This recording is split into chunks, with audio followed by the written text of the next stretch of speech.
Stop. Before you do anything else, before you skip, before you scroll, before you decide this is not for you, I need you to answer one question. When was the last time you cried in front of someone? Not alone, not in the car, not at 2 a.m. when the house was quiet and you were sure no one could see. In front of someone, close enough that they could reach out and touch you. Take a second, because most people watching this right now cannot remember. And that single fact, that one quiet detail about your life, is the thing this entire video is about. Because according to science, the way you just answered that question reveals something broken. Not in you personally, in all of us. And it started 10,000 years ago. Here is what I am going to show you in the next 9 minutes. 1. Why humans are the only animal on Earth that cries emotionally, and what that actually means for how you were built. 2. What your tears physically do to the people around you, and why that changes everything. 3. The exact moment in human history when crying became something we do alone, and what we lost when that happened. Stay with me, because by the end of this, the next time something makes your eyes fill up, you will never think about it the same way again. The assumption has always been that crying is crying, that it is a pressure valve, a release,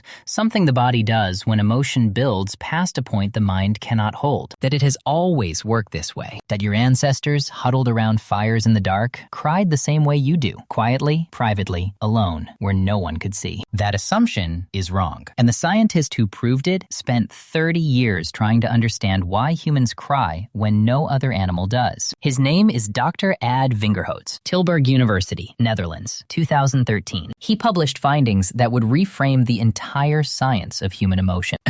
His conclusion was this: humans are the only species on Earth that cries emotionally. Not pain, not physical injury. Every animal produces tears for lubrication, for eye protection. But the kind of crying that happens when a song breaks something open inside you, when you watch someone you love disappear through an airport gate, when something is so unbearably beautiful you have no other response. That belongs only to us. No other animal does it. But here is the part that changes everything. The function of that crying, what it was actually designed to do, was never meant to happen in private, because for most of human history, crying alone was not even possible. Your ancestors did not have rooms. They did not have cars. They did not have locked bathrooms and towels pressed against their faces. They lived in groups of 20 to 50 people, sleeping within arm's reach of each other, moving together, surviving together, losing people together. And when something broke them open, grief too large to carry, fear with no name, loss that had no language yet, the tears came in front of everyone. Anthropologists studying early human social structures found consistent evidence across dozens of ancient cultures that crying functioned as a communal bonding signal, not weakness, not collapse.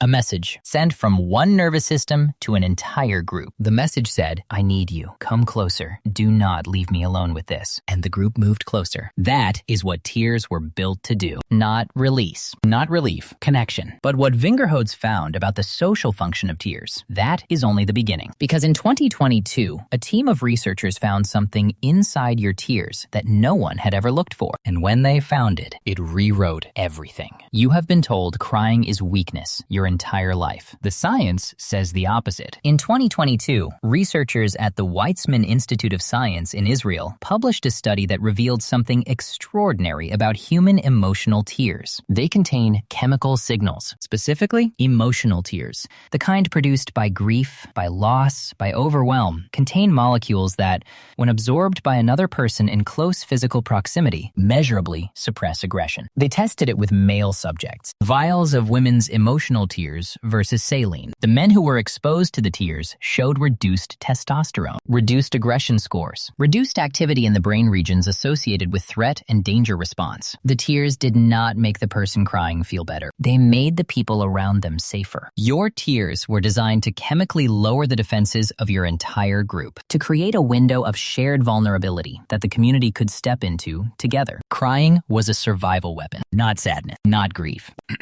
A signal. And here is the part that should stop you cold. It only works if someone is close enough to receive it. So when did crying become something we do alone in the dark? The answer tracks almost exactly with one of the biggest shifts in human history. The move from communal living to private living. From villages sleeping in shared spaces to nuclear families behind closed doors. From fires surrounded by 20 people to apartments where you can go 3 days without seeing another human face. As the architecture of human life became more private, the architecture of human emotion followed. We built walls, and Then we learned to cry behind them. And what got lost in that transition does not have a clean name in any modern language. The experience of being witnessed in your worst moment, of having your tears received by someone close enough to feel them, of crying not as collapse, but as the oldest and most honest signal one human can send to another. I am not okay, and I need you to know it. Dr. Vingerhoets spent decades studying crying across cultures, and he found one pattern that appeared everywhere without exception. The people with the highest reported well-being were not the people who cried least.